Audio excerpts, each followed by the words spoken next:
আমরা চাইবো না অসময়ে তামিম ভাইকে হারাই।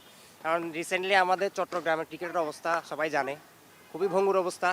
তারপর আলহামদুলিল্লাহ আমরা একটা কমিটি গঠন করেছি, আমাদের সিনিয়র ভাইরা যারা আছেন, কোয়াব চিটাং ক্রিকেটস ক্রিকেটার্সদের জন্য আসলে এটা তো। আর এটার সভাপতি হচ্ছে তামিম ভাই।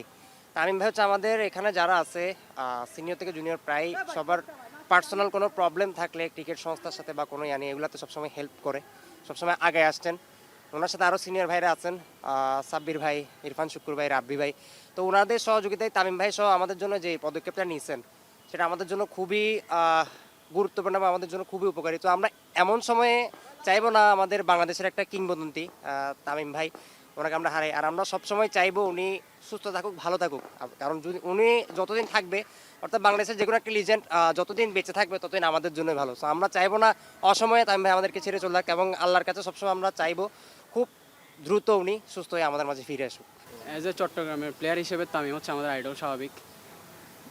কারণ তামিমকে ছাড়া আমরা চট্টগ্রামে যে ক্রিকেটটা শুরু হয়েছে ওইটা আমরা কখনো চিন্তা করিনি। আমাদের মহামান্য এই যে তপন স্যার কোচের মাধ্যমে হচ্ছে যে তামিম ইকবালের উঠে আসা।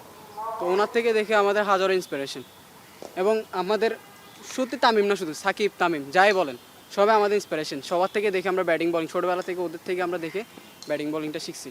এখন ওনাদের যদি এই সমস্যা হয় তখন আমাদের মন অবশ্যই খারাপ লাগবে, এটা একটা স্বাভাবিক বিষয়।